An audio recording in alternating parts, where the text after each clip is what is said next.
G'day guys, Todd here from Off-Road Crusader. At the moment, it's winter in the southwest of WA. It gets very cold, and the best way to combat that while you're out camping is to have a nice warm fire.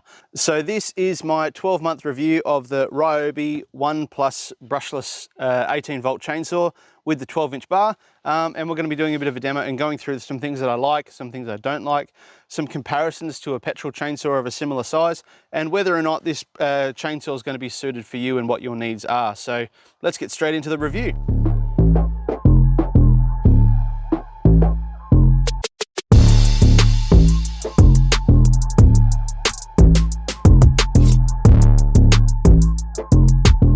So let's go over a few specs on this chainsaw. So it is built by Ryobi. Yes, it is made in China. It is on the lower end of the price spectrum for your power tools, which compared to places like Milwaukee or DeWalt, who will do a similar product, but this is a much more budget-friendly option.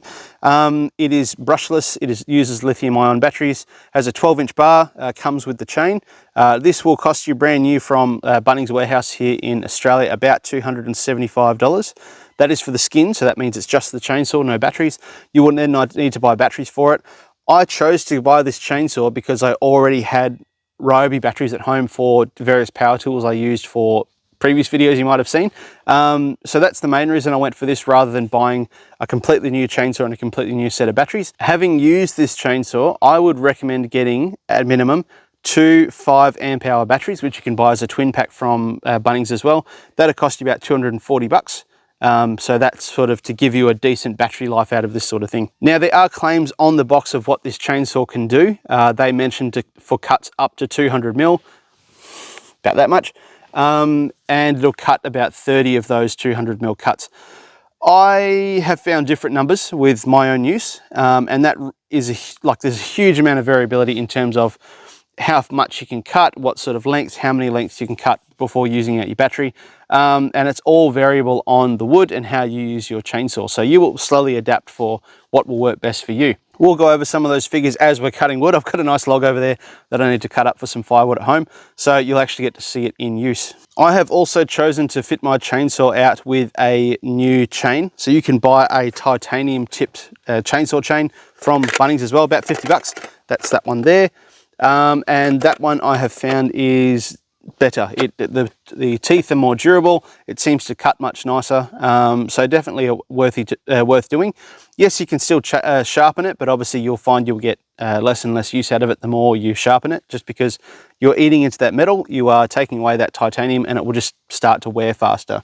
So you buy yourself a little sharpening kit, which you can take out bush like I've done now, and I'll also carry a spare chain with me as well. There are very few tools that you need to actually service this chainsaw as well. Because it doesn't have a petrol motor, you don't have to do too much servicing.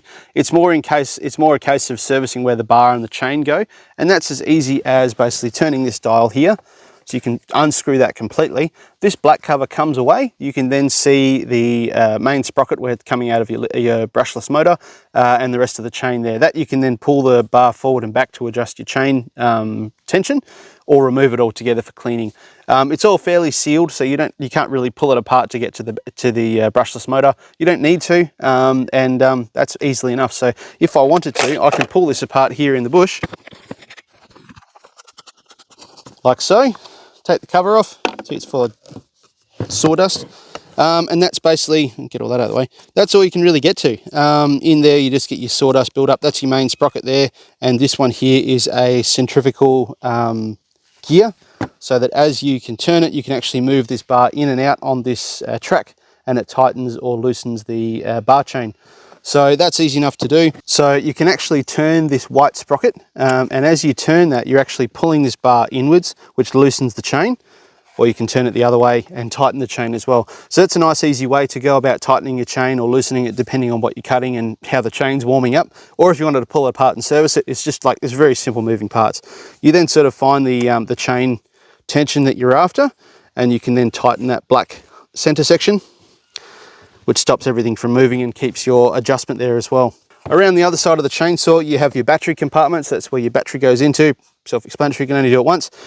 You've got like a thumb lock, so that you need to pull down in order to use the trigger, which is down there. Nice and easy to use. You've got your oil capacity as well, so you've got 250 mils of bar oil that you can hold in there, which is plenty.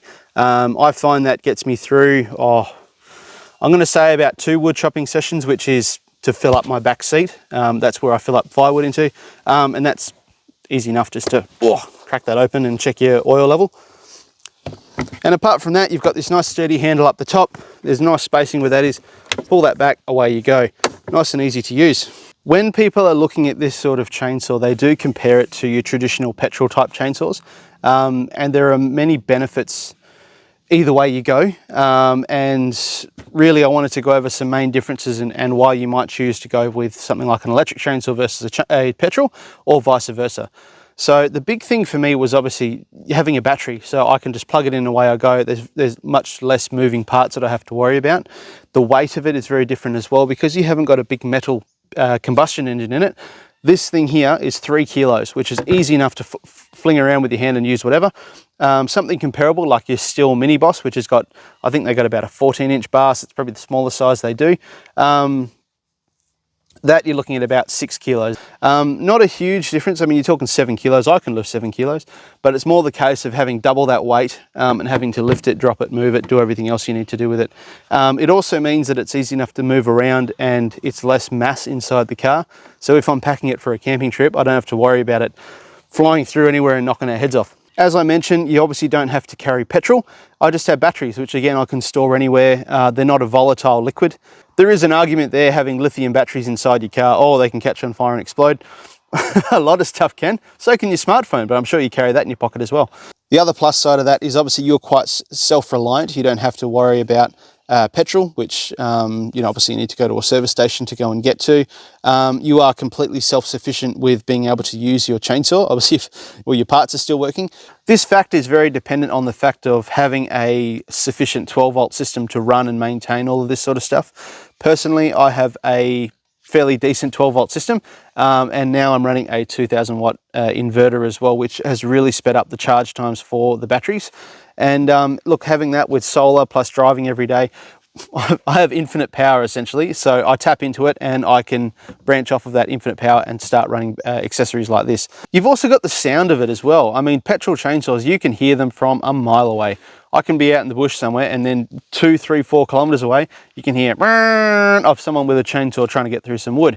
Having obviously all that sound far away is just annoying and a thing to deal with.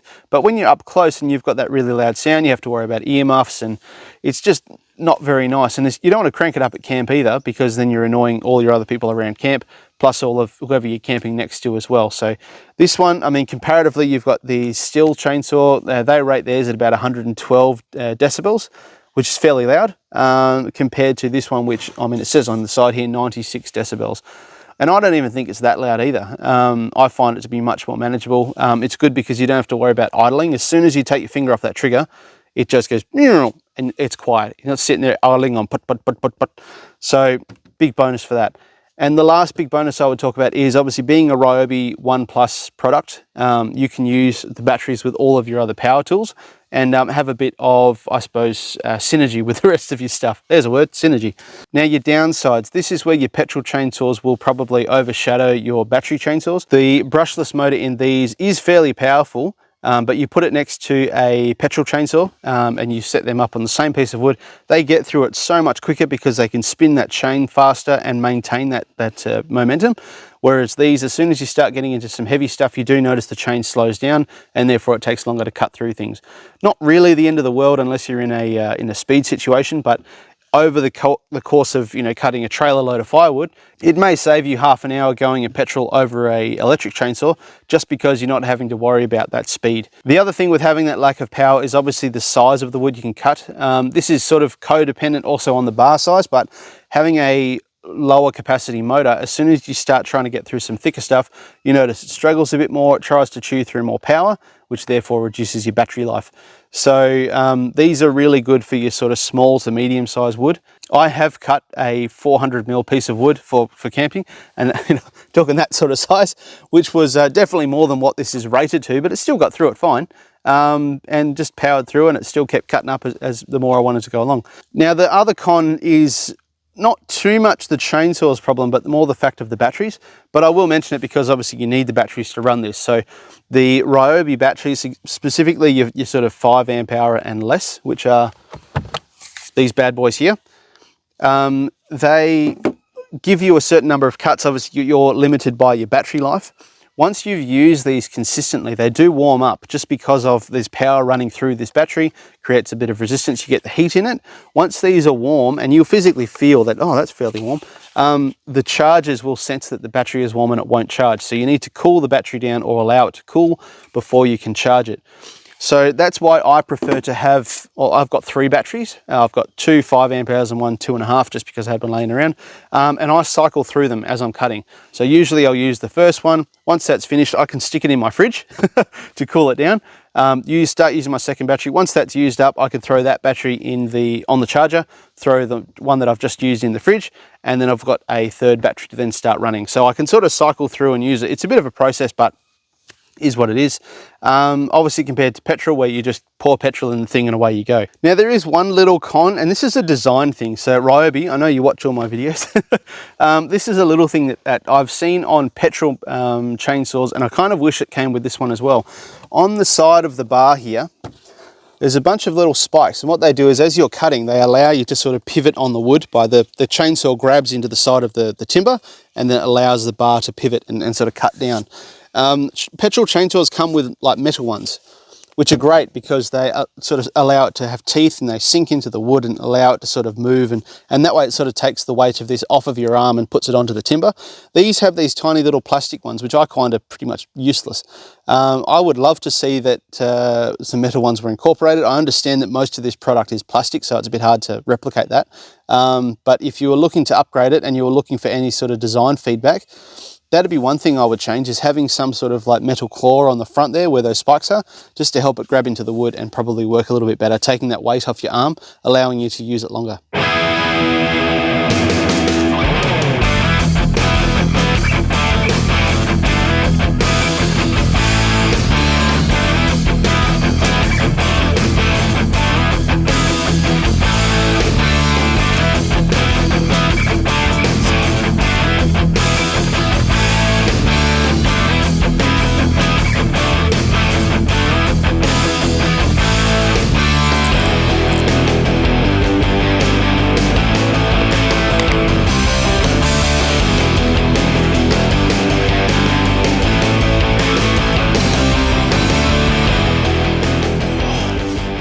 So I've got this nice piece of dry jarrah here.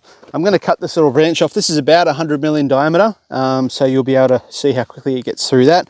I've got a brand new, I've got a fully charged 5 amp hour battery in here. You've just seen me clean it all up and put a new chain on it. So we're going to see how it goes. Safety first. Beautiful. So safety off on there, and then you need to pull that trigger down, pull that thumb lock down, and then pull the trigger. One little trick I wish I worked out sooner is once you've pulled that down and pulled the trigger, you can let go of the thumb section. You only need it when you're starting the chainsaw back up again. So I might cut this into shorter bits and then we'll get going on that.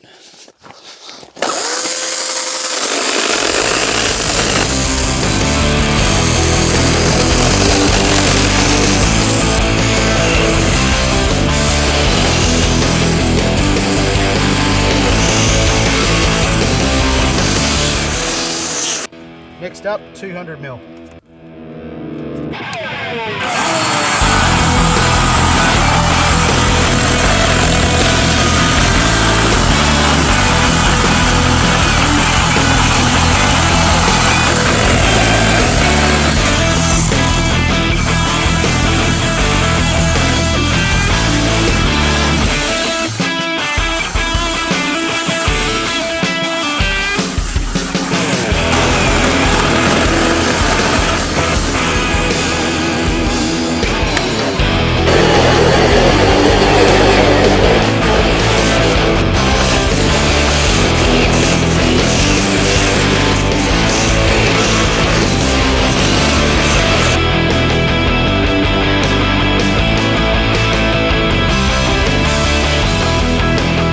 Well, that's not too bad, hey?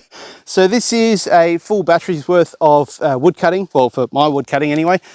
Here we have 34 cuts that I've made, and that's anything from, I think the first cut I made, the wood was about 60 or 70 mil in diameter, all the way up to the last one I did, which is about 280 mil in diameter, because you're working your way up that log. So 34 cuts, I mean, you can average out the diameter of that and multiply and do the maths. But that's essentially what I've got. I've got 33 pieces of good wood that I can use. It's about it's about a wheelbarrow and a half for me. And yeah, I'm very happy with that. That's worked out very well. So I can now throw this battery in the fridge. I can then put my other 5 amp hour battery in, cut another heap of that, and then just slowly cycle through. And you can see how you can basically just infinitely use this. It's excellent. And I don't have to pay for fuel. It's sunny today. The solar panel is filling up more than what my charger's taking out. Fantastic. I'm really happy with this. So what's this chainsaw actually good for? Ryobi advertised this as a bit of a hobbyist, I suppose, so doing work around the garden. It can do some light firewood work, which is what they advertise it for, but it's not a, like a commercial chainsaw where you're cutting wood all day long. It is best, and it works best, to cut small lengths of small diameter wood to do your pruning and stuff at home. It's absolutely fantastic, and I find it great. In terms of longevity, it'll just go all day as long as you're giving it battery power. Where it does start to suffer is when you get to those larger size logs. So like I said, sort of your 300 mil diameter and above. A lot of people, when they go firewood cutting, they love getting those big red rings of jarrah and cutting them up and splitting them, because it's big hard dense wood. Personally, I get the smaller stuff. I find it, like you're not having to split wood quite as much. It's easily available. You can usually find it lying around because everyone's looking for those big trees where it's all the glory wood, whereas getting that smaller stuff, this is what this is absolutely great for. So for me, I use it for for getting wood for home. You do have to manage your battery capacity much more. I suppose you have to be much more on it in terms of what your batteries are using, but it is possible to do, and that's what I use it for. As you can see, I've got a Land Cruiser 200 series. I don't have a tray on the back. I don't own a trailer. I've got access to one. I can borrow one through a family member. But if I need to go and get firewood, or if we're going camping and I want some firewood with me, I stick it on the back seat. I've got a Navigator pet sling back seat cover, which obviously gives you that sling between the front seat and the rear seat. Covers everything. It's all heavy duty canvas. I just stack firewood in there and away I go. I work in terms of wheelbarrow loads, and I can fit about 3 wheelbarrow loads on that back seat without the baby seat in there. If I take the baby seat, or if I leave the baby seat in, about 2 wheelbarrow loads, and I'm happy with having that in there. Yes, it is just one more thing to clean, but it does mean that you save money on hiring a trailer and all the rest of it. If you are going to be primarily getting that big wood, going for those big rings of jarrah or white gum or whatever you Easterners do, I don't know. What sort of wood do you even burn if not for jarrah? If you're looking for that big stuff, go a petrol chainsaw. You've got the power there, you've got the longer bars, it's able to spin them much better. You can get longer barred electric chainsaws, but obviously your limitations are still there. You're running a longer length bar, more chain, more resistance, you'll chew through your batteries quicker. It's probably, more advanced technology will come out which will allow it to work more efficiently, but as of right now in 2023, if I was like, all I'm doing is getting big loads of wood all the time, I would definitely buy a proper chainsaw. So I'd go a proper, a Farm Boss or something like that, steel chainsaw, and that would work much better for that sort of size wood and that capacity of wood as well. Just allows you to get it easier. So what's the verdict on this chainsaw? Is it just another gimmick of the 18-volt revolution, or is it actually something seriously worth considering buying to add to either to your garden arsenal at home or to your camping equipment as well? Because when you go out camping, cutting firewood is just so handy. And the answer is yes, this is totally worth it.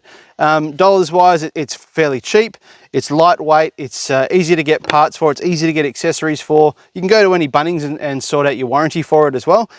It does all the things it says on the box that it can do, and it does better than that. It really is a pretty impressive bit of equipment. Yes, it has its drawbacks, and you will always get detractors saying, oh, it's not as good as my petrol chainsaw, which is probably true for their situations or for getting big loads of wood. But for small stuff, it's quieter, it's lighter, it's more efficient because obviously you're not using petrol all the time.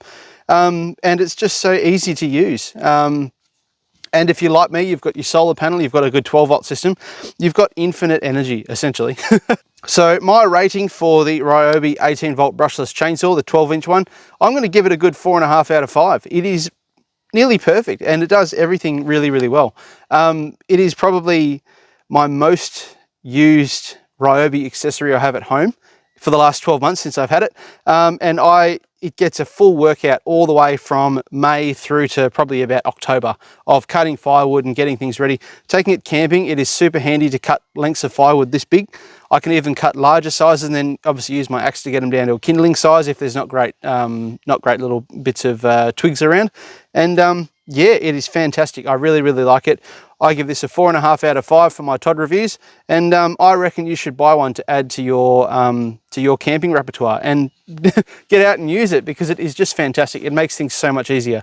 So thank you very much for watching this episode of Todd Reviews.